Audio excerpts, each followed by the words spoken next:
Terrifying Reddit threads that escalated too far. 7,500-word script. Before we dive into stories that will make you question everything you thought you knew about the darkness hiding in plain sight, I need you to do something for me. Hit that subscribe button right now, because what you're about to hear, these aren't just stories. These are warnings. Real people, real terror. And if you make it to the end without looking over your shoulder, you're braver than most. Tap that like button too, because the algorithm needs to know that truth matters, that these voices deserve to be heard. Now, let's begin. There's something fundamentally wrong when your home stops feeling safe, when the walls that should protect you become witnesses to something you can't explain. That's exactly what happened to someone who thought they were losing their mind. Small things started disappearing. An anti-mosquito device, then a neck pillow. Nothing valuable, nothing that made sense. But here's where it gets disturbing. Every single item reappeared in the exact same place, wedged behind a cupboard, stuck in a space so tight, so specific, that retrieving them became nearly impossible. This wasn't forgetfulness.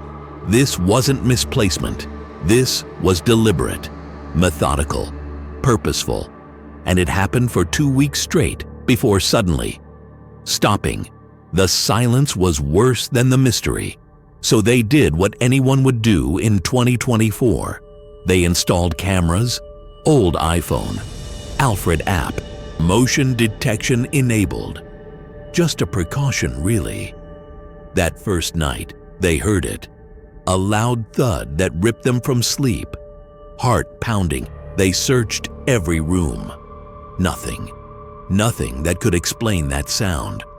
But the camera caught something. 3 motion-activated events during the night. The image quality was poor. Low light mode created shadows that seemed to breathe. Flowers in a vase, a couch, a wall, a painting. Nothing that should trigger motion detection. But the app registered movement. The comments flooded in. People saw things the poster couldn't see. Shapes that might be human, reflections that didn't belong. Suggestions ranged from rational to terrifying. Carbon monoxide poisoning, sleepwalking, a hidden intruder living in the walls. But here's what keeps me awake at night. The thing that makes my skin crawl every time I think about this story. The poster never updated, never confirmed what happened. The account went silent. No responses. No follow-up posts, just nothing. Because that's the thing about home invasions we don't talk about. Sometimes they're not invasions at all. Sometimes they're occupations, long-term, patient, someone living in your walls or attic, someone who knows your schedule, who waits until you leave. It happens more than you think. If you're still watching, you need to hear this next one.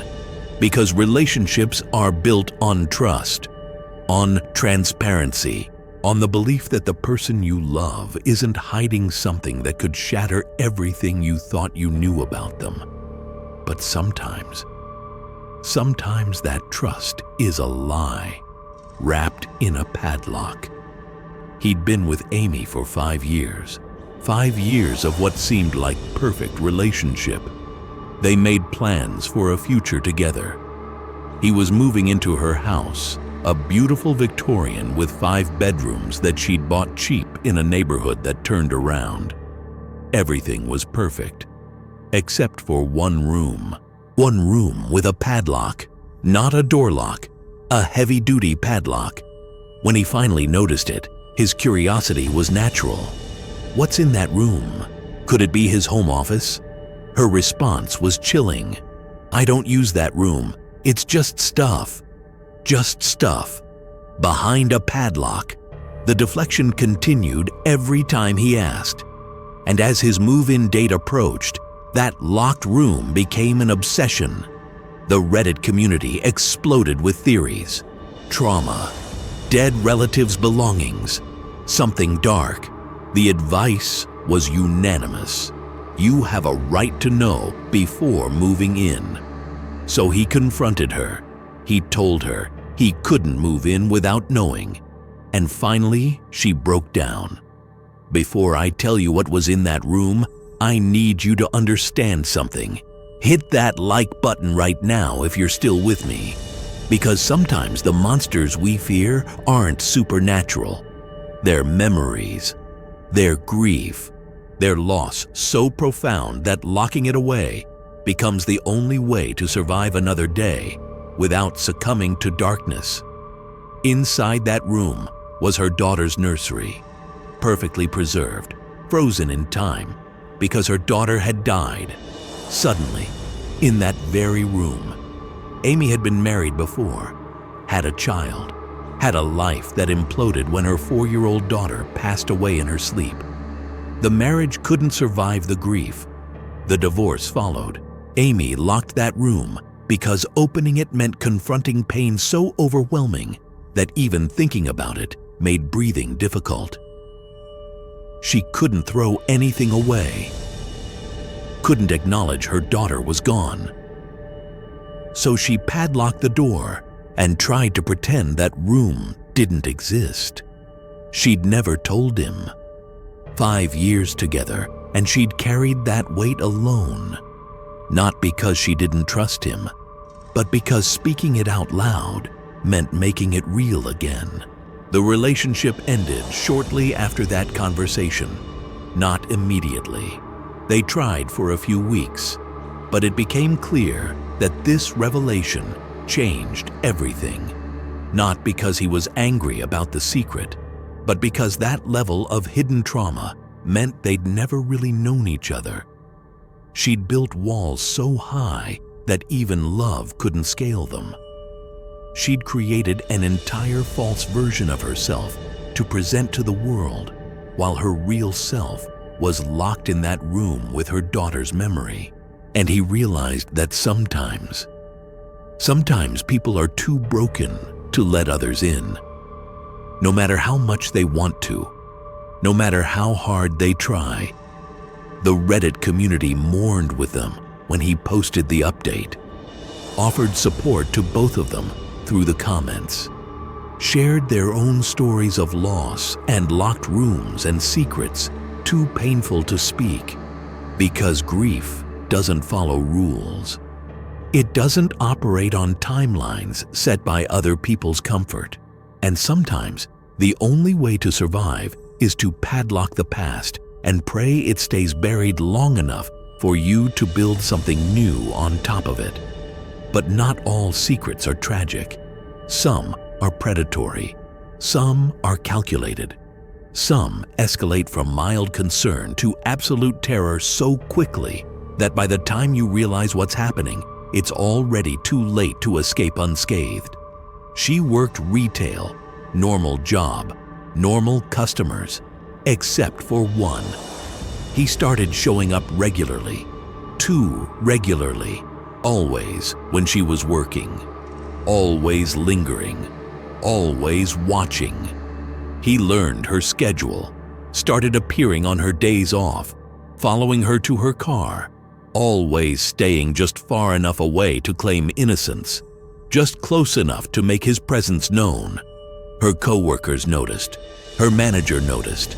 Then he showed up at her house. She doesn't know how he got her address. The first time he rang her doorbell, she thought it was a delivery. Opened the door, found him standing there. He asked if she wanted to go out sometime. She said no. Closed the door, called the police. But what could they do? Showing up at someone's house isn't technically a crime. They told her to document everything. He came back the next night, and the night after that, ringing the doorbell at 3 a.m., 4 a.m., peering through windows, standing in her yard, leaving threatening notes on her car when she continued to ignore him. She got a restraining order, a piece of paper that meant nothing. The stalking intensified after that.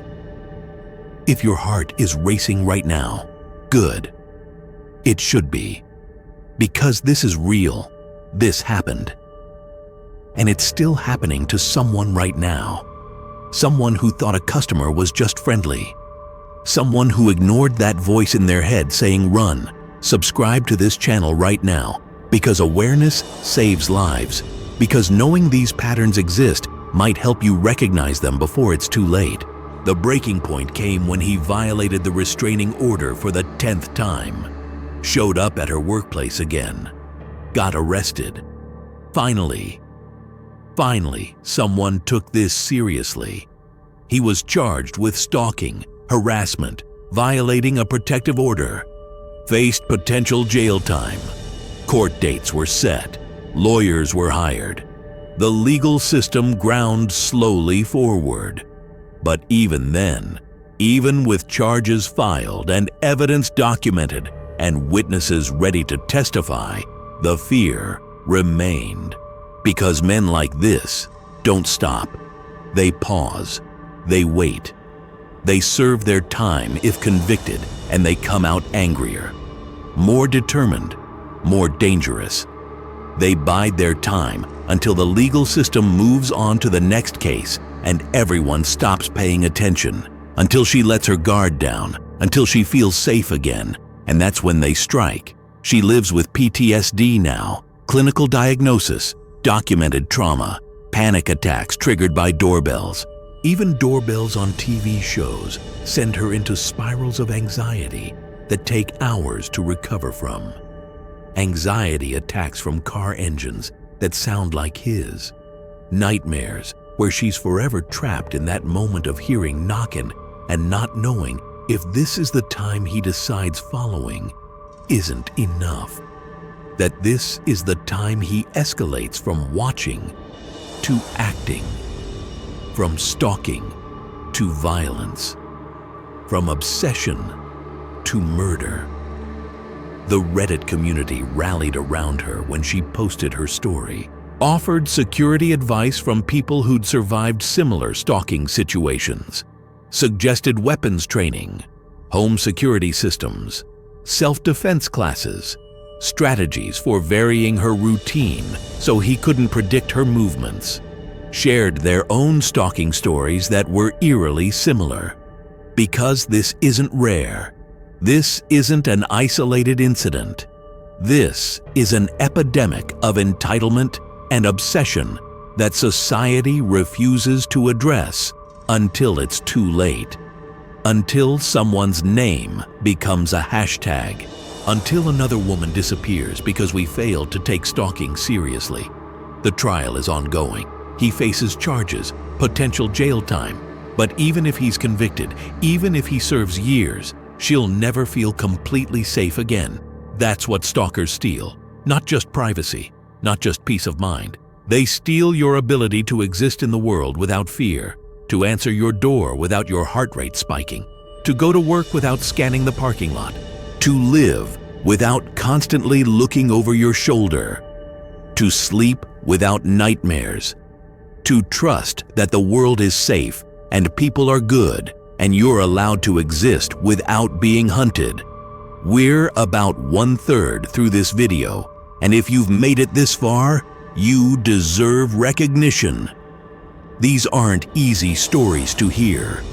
They don't have neat resolutions. They don't end with justice served and peace restored. But they're real, and they matter. Hit that like button right now. Drop a comment telling me which story has affected you most. Because engagement tells me these voices matter. That spreading awareness matters. That we're not just consuming content, we're bearing witness. But sometimes the threat isn't a stalker you can see. Sometimes it's someone pretending to help. Someone wearing authority like a costume. Someone who knows that most people will trust a badge or a title, or an official-looking document without question, because we're taught from childhood to trust authority, to cooperate with officials, to believe that people in positions of power have our best interests at heart. She was 9 months pregnant, first child, everything planned perfectly, college educated, good jobs, stable home, married to her best friend, ready to welcome their daughter into a life filled with love and security.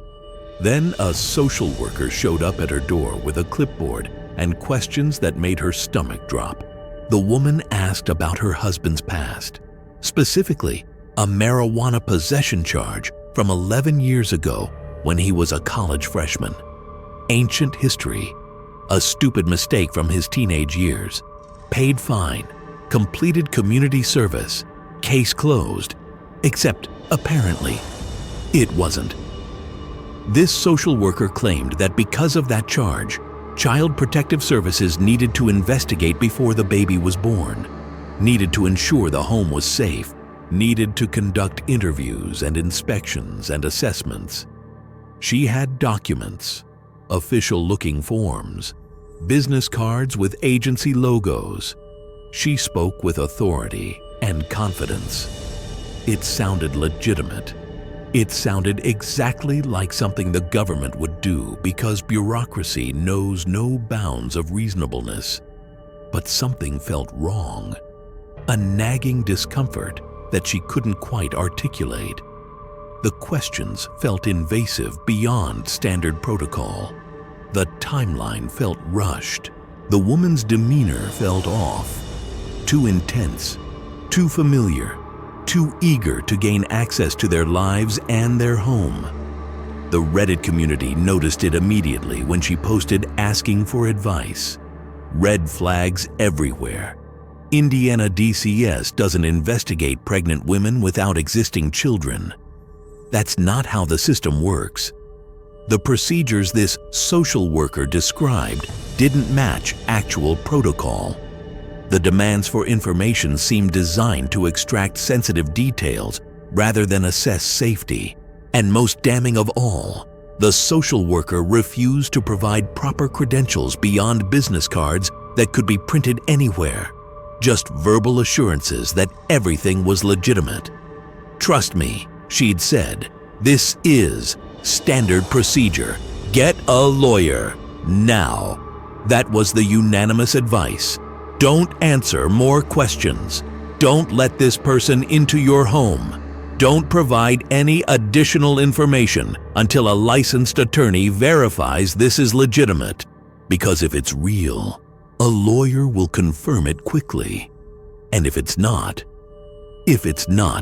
you need protection immediately. She contacted an attorney that same day, explained the situation. The lawyer's reaction told her everything. This wasn't standard procedure. This wasn't how DCS operates. This was wrong, very wrong. The lawyer made calls, verified credentials, checked records, and discovered what they'd feared. The woman claiming to be a social worker had no affiliation with DCS, no affiliation with any government agency whatsoever. She was an imposter, a predator, someone who'd researched this couple meticulously, found their address, found their records, found that 11-year-old marijuana charge in public court documents, found the fact that they were expecting a baby, and exploited all of it to gain access to their lives, to their home, to information about exactly when and where their baby would be born. Pause for a moment and let that sink in. Someone researched them, spent hours, maybe days, gathering information, created fake credentials convincing enough to fool educated, intelligent people, showed up at their door with practiced lies, all to gain access to their newborn child, and they almost succeeded. If not for Reddit's intervention, if not for someone suggesting they verify credentials, this could have ended with their baby disappearing from the hospital, with their lives destroyed by loss they'd never understand.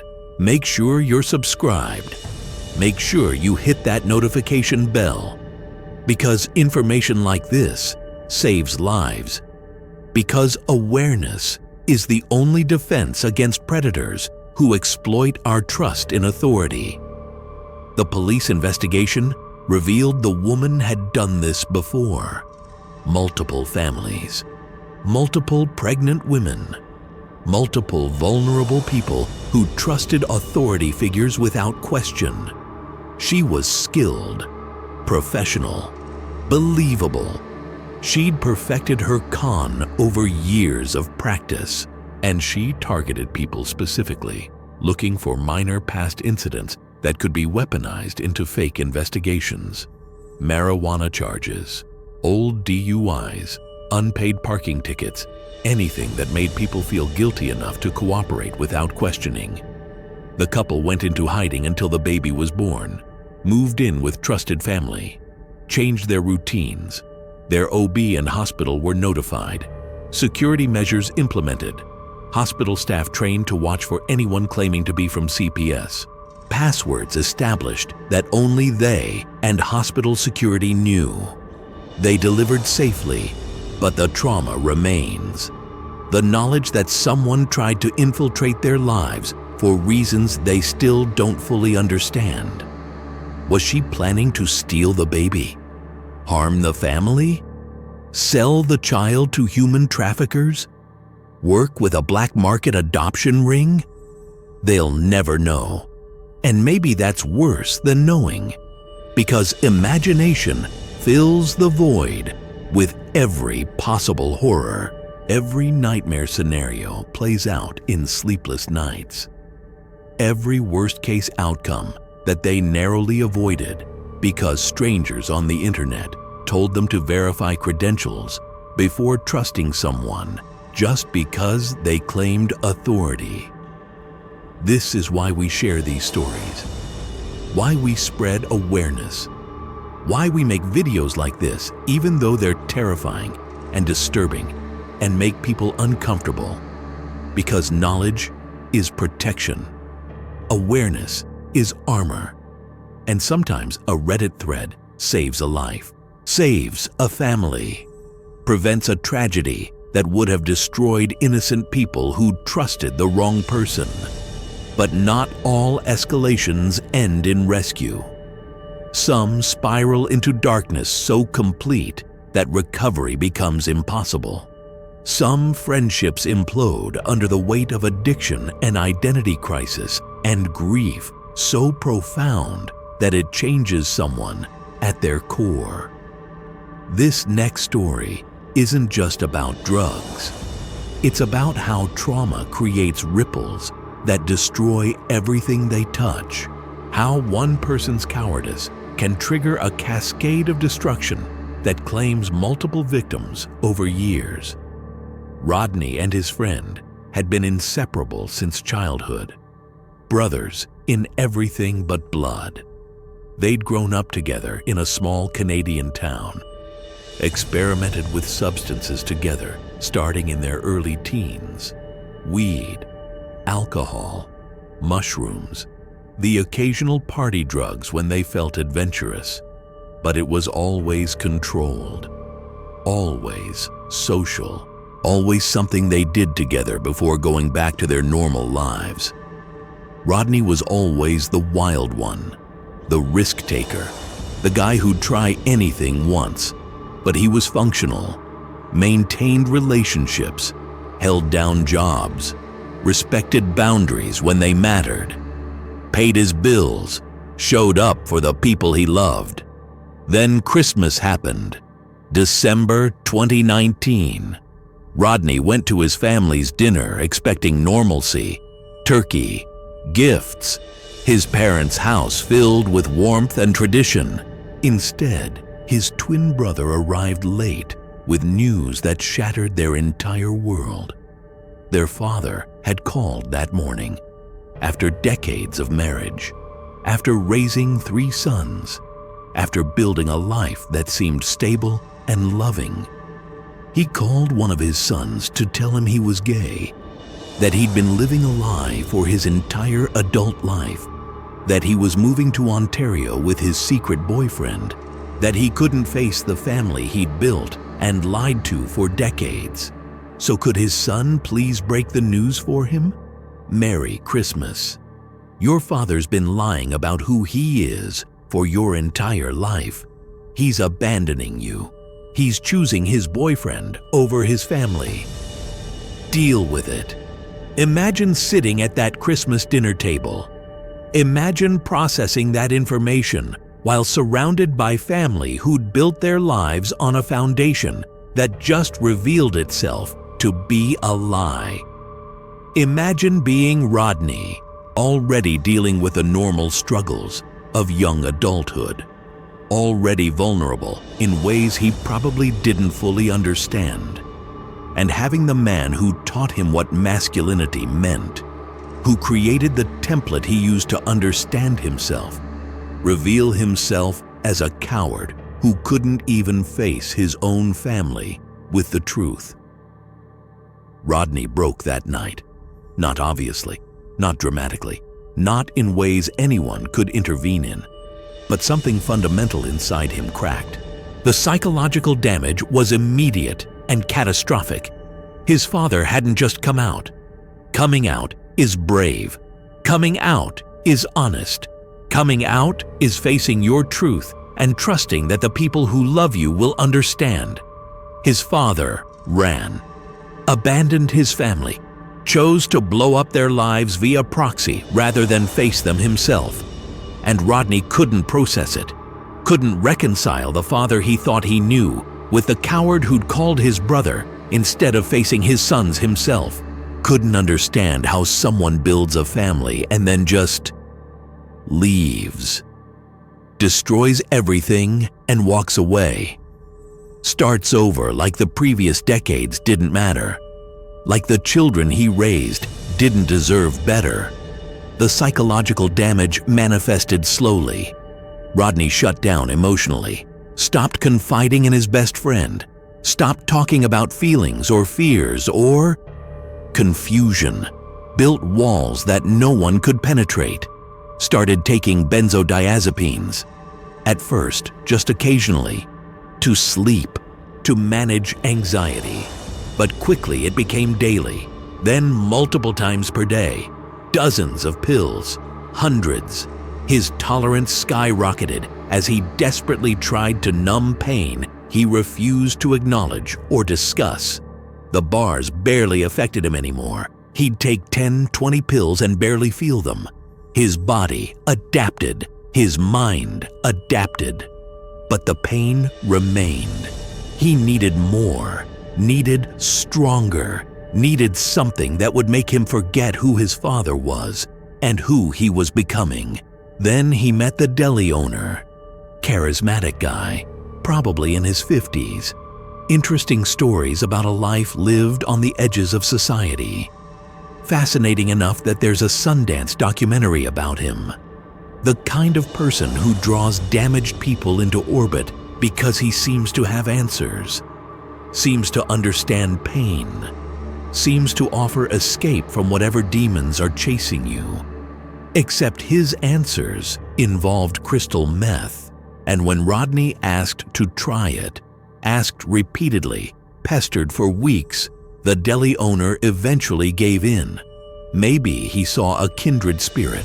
Maybe he saw someone already on the path to destruction and figured it didn't matter. Maybe he was lonely and wanted company in his own addiction. Whatever the reason, he said yes.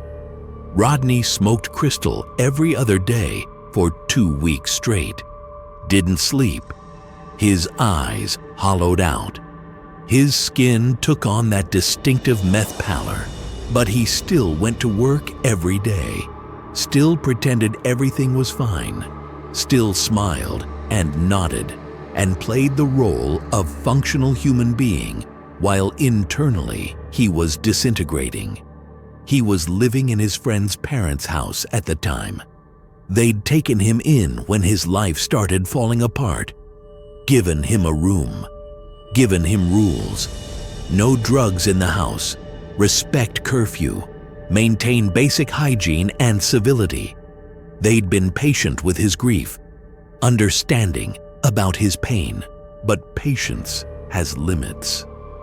He got reckless, started passing out in random places, living room couch, kitchen floor, hallway, wherever the drugs overtook him.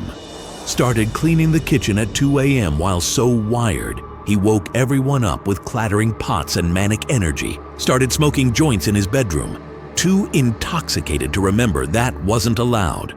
Too far gone to care. His friends' parents could smell it, could see his deterioration, could recognize that whatever was happening was beyond their ability to help. They gave him an ultimatum: stop immediately or move out. They didn't know about the meth, didn't know about the deli owner, just knew something was destroying their guest, and their home wasn't equipped to handle that level of crisis. Rodney got kicked out, moved to a weekly rate motel, one of those places where the carpet hasn't been cleaned in years, and you can hear your neighbors through paper-thin walls, where drug deals happen in the parking lot and no one asks questions. It was all he could afford, all he deserved in his mind. Just another step down in a spiral that seemed to have no bottom.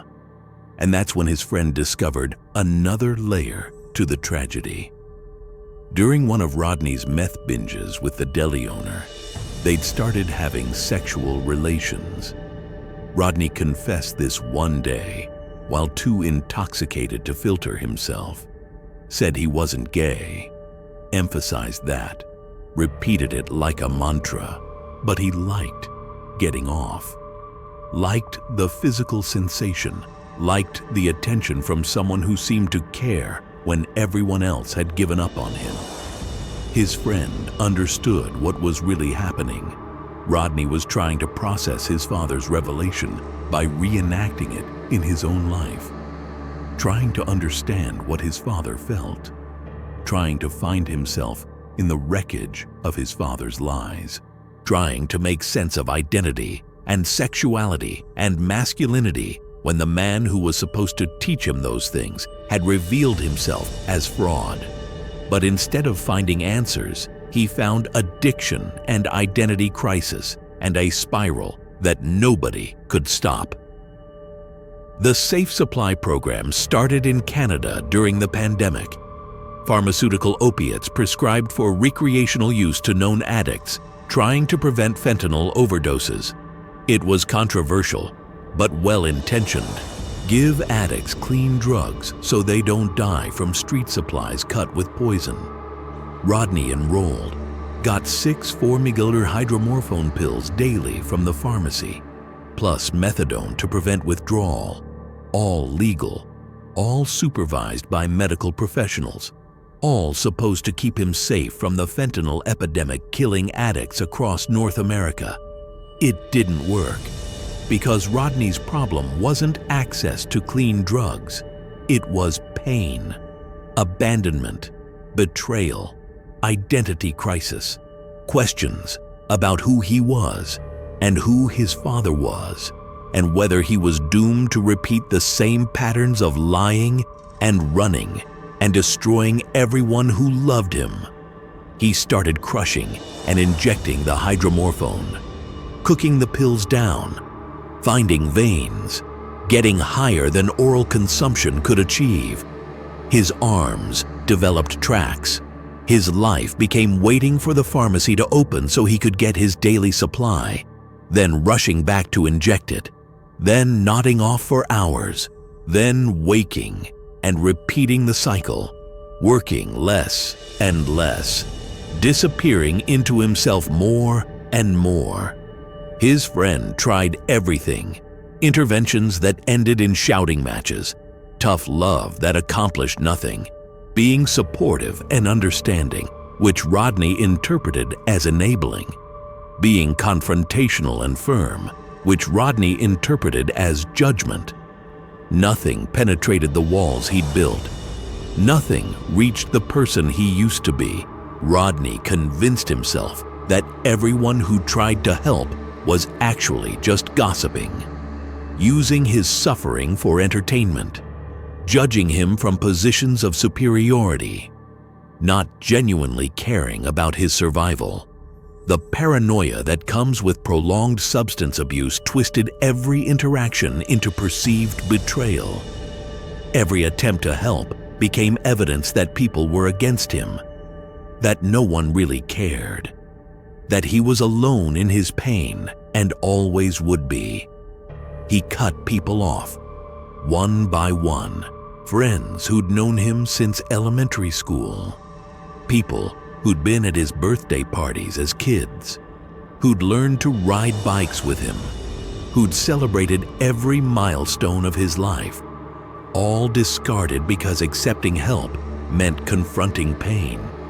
And confronting pain meant acknowledging that his father's abandonment had destroyed him, that he was reenacting trauma instead of processing it, that he was dying slowly, and everyone could see it except him. The friendship deteriorated over months, not with dramatic fights or declarations of ending, just slowly, gradually. A phone call that went to voicemail and never got returned, an invitation declined, then another and another, until weeks passed between contacts, then months, until they were strangers who used to love each other. And then Rodney was gone. The Reddit post doesn't explicitly say he died, but the past tense says it. The grief woven through every word says it. The finality says it. Rodney became another statistic, another life destroyed by someone else's cowardice, another casualty in a war against pain that couldn't be numbed away, no matter how many substances he tried. His friend lives with guilt now, survivor's guilt, the wondering that never stops, the mental replays of conversations where maybe he said the wrong thing, the interventions that maybe pushed Rodney further away instead of pulling him back, the magic words he didn't say because they don't exist, the way he could have saved Rodney if only he'd tried harder, cared more, understood better. But there weren't magic words. There was no perfect intervention, because addiction isn't about logic or love. It's about pain so deep that death seems preferable to feeling it. We're past the halfway point now. If you've stayed with me through all of this darkness, through these stories of escalation and tragedy and loss, you need to know something. You matter. Your attention matters. Your willingness to bear witness to these difficult truths matters. Hit that subscribe button if you haven't already. Smash that like button, because these stories need to be told. These warnings need to be heard, and your engagement determines whether these voices reach the people who need them most. Sometimes the escalation isn't death or addiction or imposters. Sometimes it's something that defies all rational explanation, something that makes you question whether reality operates by rules we understand, or whether there are gaps in the fabric of existence where impossible things crawl through. He'd just bought a house, 33 years old, finally financially stable enough to stop renting, nice neighborhood, good schools nearby even though he didn't have kids yet, military town, conservative values, American flags on every third house. Everything seemed perfect until he backed out of his garage one Tuesday morning and saw a man leaning against a Toyota Camry, just standing there on the street, staring at his car with unnerving intensity that immediately set off alarm bells. He did what seemed reasonable, rolled down his window, asked politely if the man needed anything, directions maybe, help with a mechanical problem. The response was polite but hollow, empty. "No, sir. Have a good day." But the man didn't leave, just kept staring. 30 seconds of uncomfortable eye contact that felt like violation. Like this stranger was reaching into his mind and leaving fingerprints on his thoughts. When he moved to get out of his car and confront the situation more directly, the man finally drove away. Slowly, without urgency, like he'd accomplished whatever he came to do. Police were called. They were sympathetic, but dismissive. Probably burglary scouting, they said. Someone checking if you're home during the day, checking what kind of cars you drive, what your routine looks like. They suggested changing his schedule, installing security cameras, being vigilant about locking doors and windows. Standard advice that made sense. Logical explanation that he wanted to believe. So he bought Ring cameras, doorbell camera, cameras covering the front yard and driveway, installed them himself, felt safer. Problem solved. Just a weird encounter that meant nothing. Just paranoia that he could laugh about later. Until Sunday, he was watching the Chiefs-Browns game, just relaxing in his living room. Beer on the coffee table, comfortable clothes, the perfect lazy Sunday afternoon. Then movement at the window caught his peripheral vision. His blood turned to ice. That same man, face pressed against the glass, nose flattened, breath fogging the window, staring directly at him through his own living room window and laughing. Not a nervous laugh, not an embarrassed giggle, a deliberate laugh that communicated clear intent. I want you to know I can reach you. I want you to be afraid. I want you to understand that your home isn't safe, that your locks mean nothing, that I can stand at your window anytime I want and watch you, and there's nothing you can do to stop me. He grabbed his gun from the bedroom safe, loaded, safety off, rushed to confront the threat. But the man vanished, just gone, like he'd never been there. No car starting up, no footsteps running away, just empty front yard and the echo of that laugh ringing in his ears.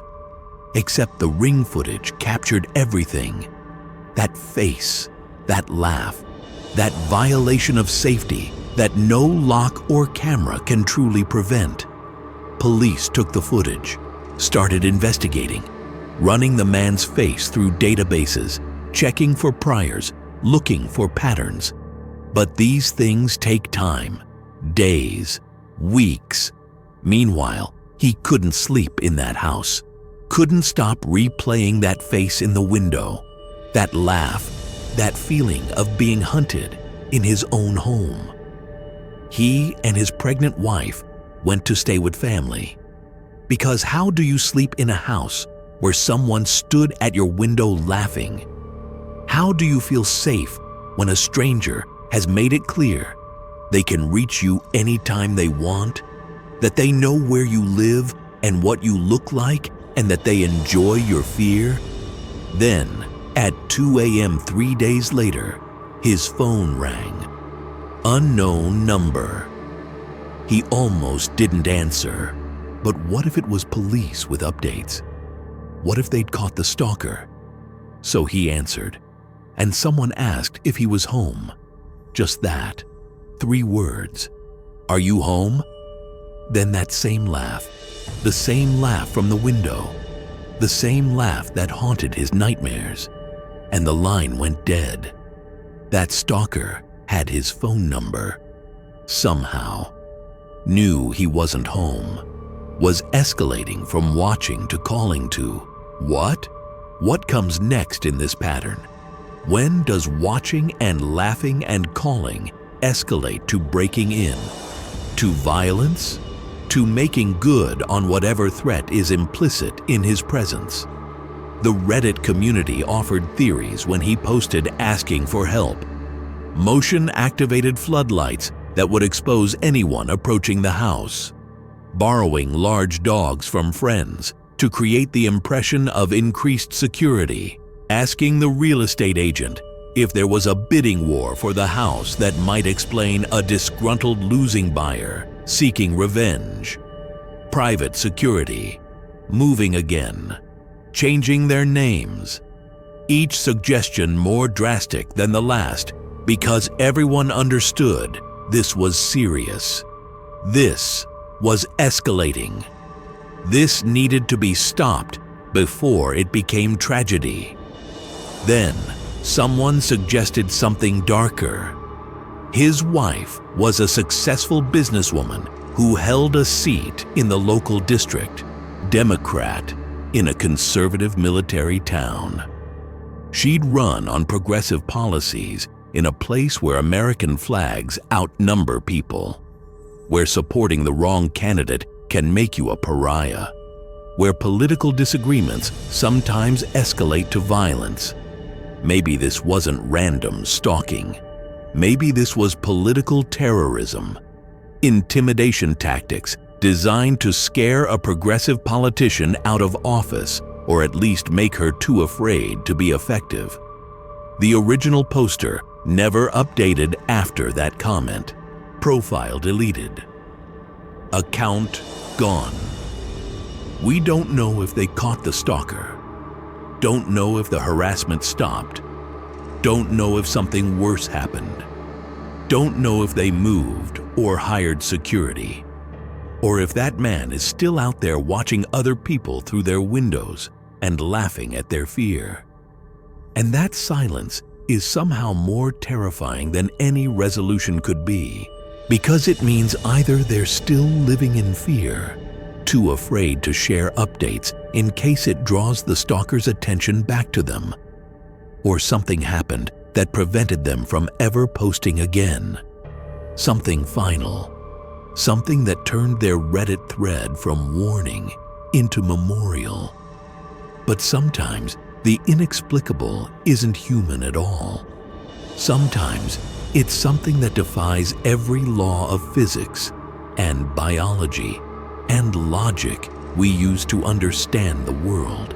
Something that makes cameras useless because they can only capture what follows observable reality's rules. It started with organs appearing in a yard, not trash blown in by wind, not random animal remains left by predators. Intact organs, heart and liver, fresh enough that blood still pooled underneath them, positioned deliberately in a fenced dog pen that should be secure. The kind of placement that requires hands, requires intention, requires someone carrying organs without tearing them apart. The first time, they assumed it was a tasteless Halloween prank. Teenagers being edgy, dark humor taken too far, maybe medical students disposing of dissection materials inappropriately. Maybe someone who worked at a slaughterhouse thought it would be funny to terrorize their neighbors.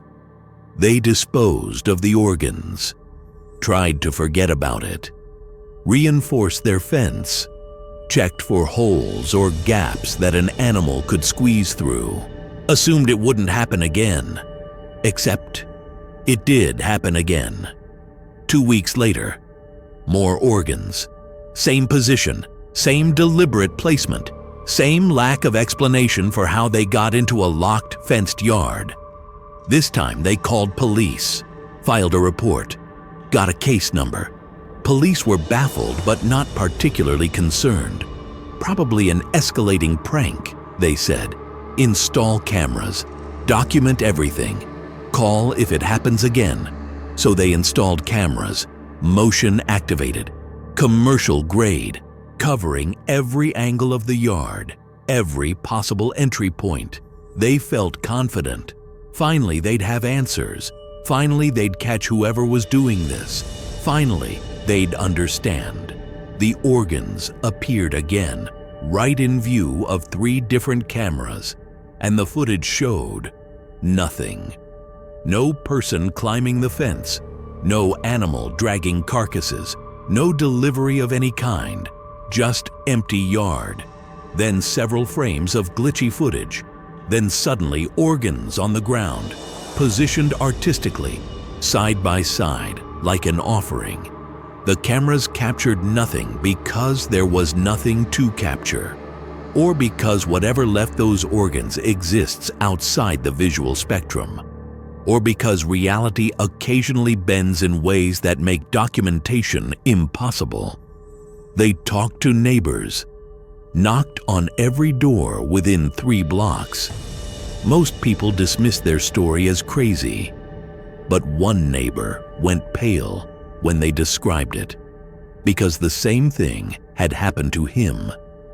Organs in his dog pen, multiple times.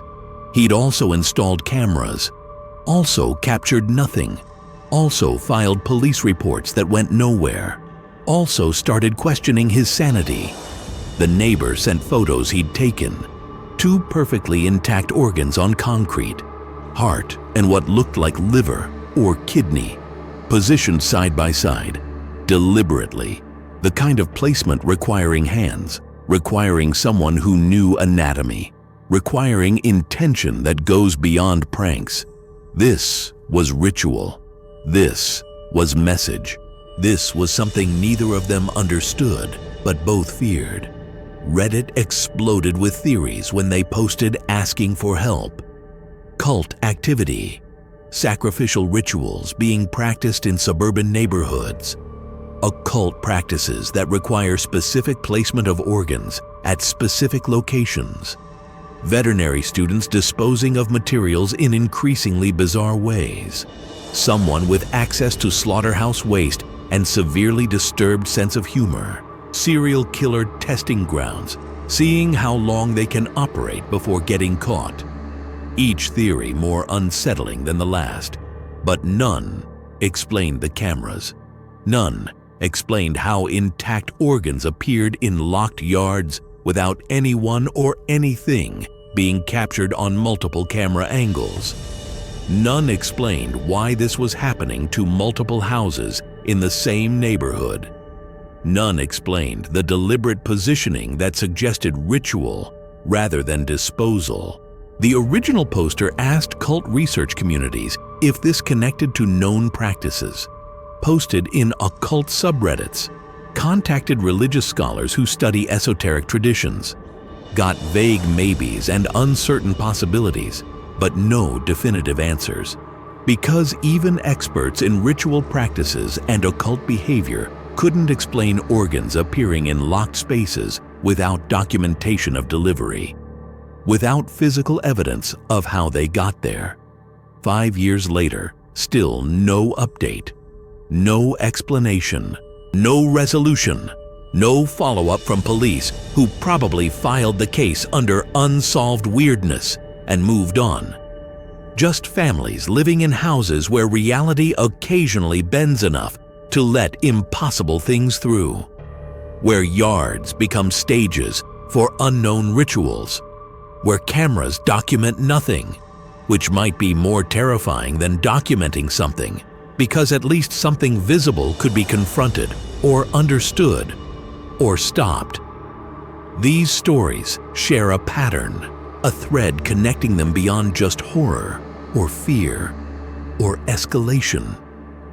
It's the moment of realization. That instant when your brain processes what's happening and reality rearranges itself into something unrecognizable. When everything you thought you understood about how the world works reveals itself to be wishful thinking.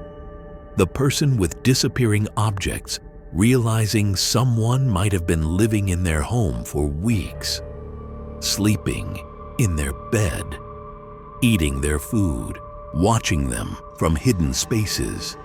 The boyfriend understanding his girlfriend carried unbearable grief alone for 5 years. That he'd loved a version of her that was incomplete. That real intimacy requires vulnerability she couldn't offer. The retail worker recognizing the customer isn't friendly. He's dangerous. That his attention isn't flattery, its threat. That she's being hunted and has been for months without realizing it. The pregnant woman discovering the social worker is an imposter hunting her baby. That authority can be costume. That credentials can be forged. That predators wear many faces. The friend watching Rodney disappear into addiction triggered by his father's betrayal. That love isn't enough to save someone from themselves. That trauma creates victims beyond its initial target. The homeowner understanding the stalker knows his phone number and location and schedule. That privacy is illusion in the digital age. That someone is watching and enjoying his fear and escalating toward violence.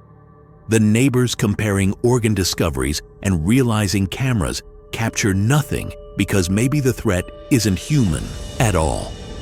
That reality has gaps we don't understand. That impossible things happen and we're left with questions that have no answers. That moment of realization, that fraction of a second where everything shifts, where you understand safety is illusion and control is fantasy, and monsters don't hide under beds. They walk among us. They wear normal faces. They live normal lives until they don't. So what do we do with this knowledge? How do we function knowing escalation is inevitable? How do we live knowing anyone could be a threat and anything could be a weapon and nowhere is truly safe? How do we get up every morning and go about our lives when these stories prove that horror isn't fiction? It's Tuesday afternoon. We remember these stories. We trust our instincts even when society tells us we're overreacting. We verify credentials before trusting anyone who claims authority. We install cameras and security systems. We report suspicious behavior even when we feel silly doing it. We take stalking seriously from the first incident instead of waiting for escalation. We believe victims when they say they feel unsafe. We refuse to dismiss danger as paranoia until it's too late. Most importantly, we build communities that watch out for each other. We create spaces where people can speak their fears without judgment, where saying something feels wrong is taken seriously instead of dismissed as anxiety. We listen when someone says they feel unsafe. We offer help even when it's inconvenient. We demand accountability from systems that are supposed to protect us.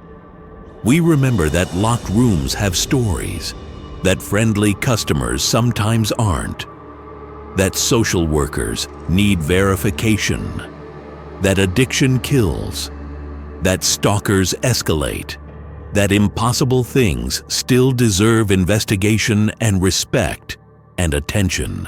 Before this video ends, I need you to do something important. Think about your life right now. Your home, your relationships, your routines, your neighborhood. Are there warning signs you've been dismissing? Patterns you've been ignoring?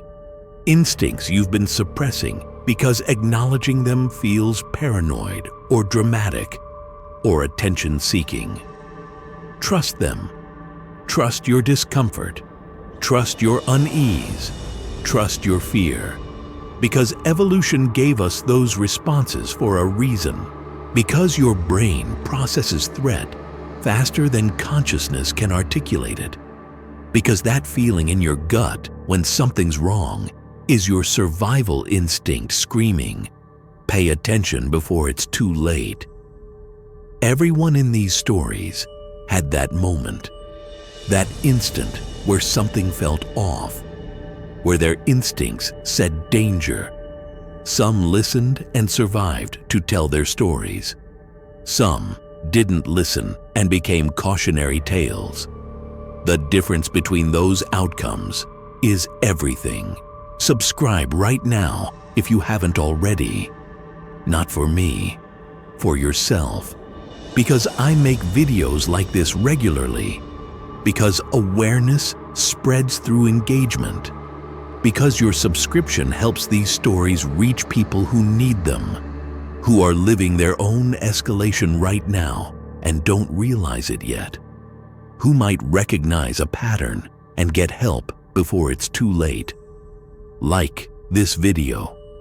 For the people who lived through horror so we could learn from their experiences.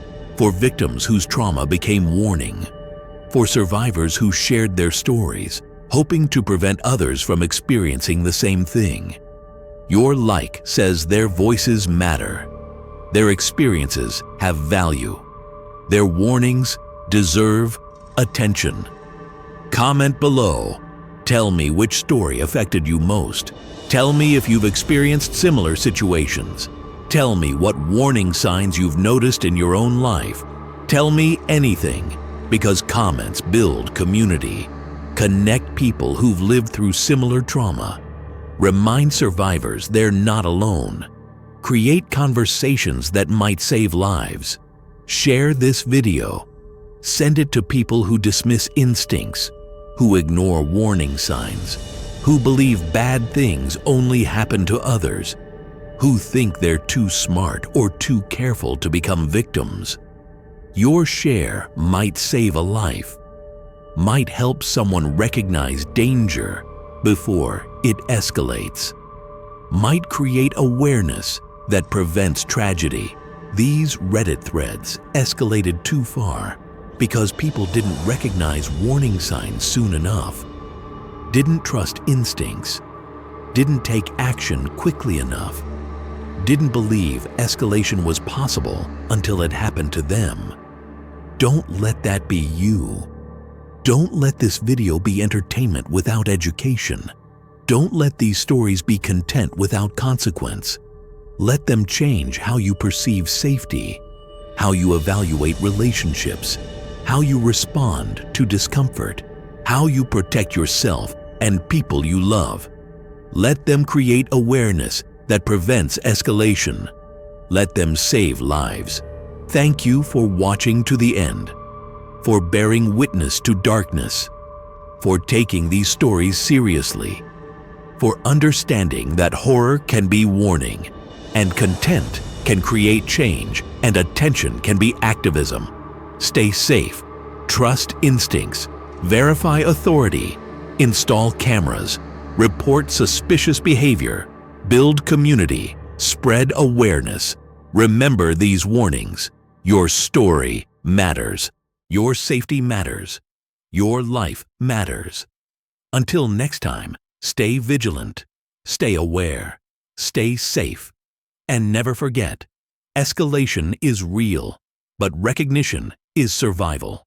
Subscribe, like, comment, share, because the next life saved might be yours.